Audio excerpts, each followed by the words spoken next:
falando desse assunto. Não, eu estou falando da pessoa, eu repito desde o começo, estou falando que se é assim, por que uma pessoa vai colocar flores no pé da estátua de um santo? Por que vai se dobrar? Isso é catolicismo? Isso é romanismo? Isso é catolicismo, mas isso não é adoração. É o que isso aí? Isso é dulia, é veneração. A adoração para nós é o ato supremo do sacrifício, é o ato número 1 do sacrifício. É a missa, entendi. Então a adoração é só a missa, então as outras coisas não são. A missa e o que diz respeito ao culto eucarístico que entra na mesma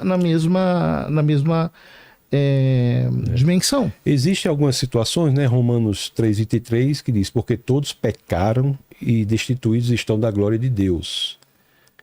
Então, inclusive, até mesmo Maria precisa de um Salvador. Isso está em Lucas 1:46-47, que Maria diz, né? A minha alma engrandece ao Senhor e o meu espírito se alegra em Deus, meu Salvador. Interessante isso. A própria Maria reconhece que precisa de um Salvador. Não é? Então, isso a coloca. Agora, mais uma vez, nós não temos nada contra Maria. Veja bem, agora, só que tem um problema. A relação do conceito que o senhor ia explicar? É que, veja bem, é verdade que Maria foi salva por Cristo. Isso. O problema é o modo de salvar. Existem 2 modos de salvar alguém. Você pode salvar alguém depois da queda ou você pode preservar alguém da queda. Então, quando São Paulo diz todos os pecados estão privados da glória de Deus, Romanos 3:23, ele não está fazendo uma afirmação mariológica. Ele não está preocupado todos, né? Com isso. Então, mas todos incluiria Cristo também. Então, o que São Paulo está dizendo aqui é que todos realmente precisam de um Salvador. No caso de Maria, ela foi salva pela obra de Cristo? Claro que foi. Por antecipação e por prevenção, em vistas da obra da encarnação. Ou seja, somente ela. E aí eu já vi evangélico, por exemplo, falando assim: mas se for então você tem que regredir até... Não precisa regredir, é ela. Por quê? Porque ela é a doadora da humanidade santíssima de Cristo. A carne que nos salva, o sangue que nos salva, provém dela, só dela.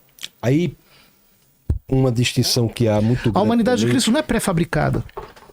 Não, porque o que se diz é o seguinte: se diz que Maria não... Essa é a questão que foi tocada aí da doutrina dela ser imaculada, né?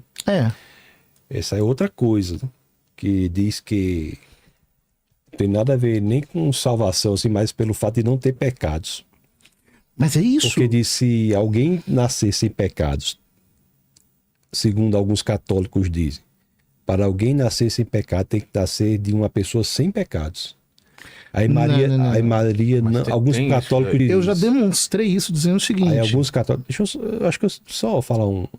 Que eu já demonstrei isso aqui, mas tudo aí alguns católicos dizem que, assim, que o senhor está citando evangélicos que o senhor conhece, eu estou citando católicos que eu conheço também. Mas não aí, é uma aí a gente vai ficar, porque se eu citou vários evangélicos que disseram não sei o que não é nada a ver com a Bíblia, né? Então também tem. Porque se Jesus é sem pecados, ele tem que nascer de alguém sem pecados. Aí o que alguns dizem é: então Maria é sem pecados para Jesus nascer sem pecados, então Maria, para ser sem pecado, tem que nascer também de alguém sem pecados. Então a avó é sem pecados, tem que nascer de uma bisavó sem pecados.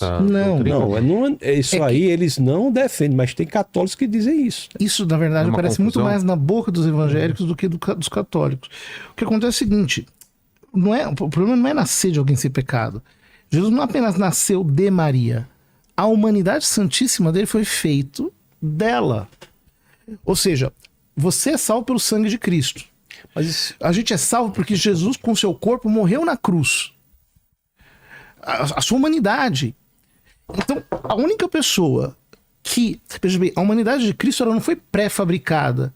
Ele não encarnou nela sem... Aliás, não dá nem para falar que encarnou, né?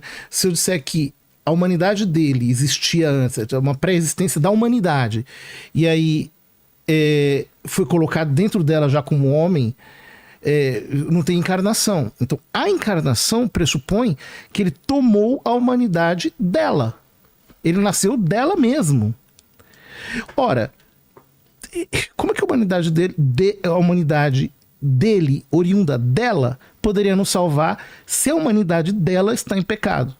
ela é a matéria-prima pela qual Cristo foi feito. Veja, quando Deus fez Adão, ele fez Adão com pó do paraíso.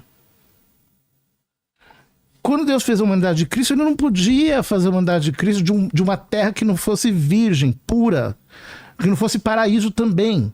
Fez os animais também do pó, padre. A obra da redenção não é inferior à obra da salvação. Mas a questão aí, ó, os animais... Ao contrário, da salvação não é inferior à da criação. Os animais foram feitos do pó também, né? Não foi só Adão que foi feito do pó. Segundo o capítulo 2. Os animais também foram feitos do pó. Mas uma coisa não... Não, diga assim, ser feito do pó não é um elemento assim que diferencia Adão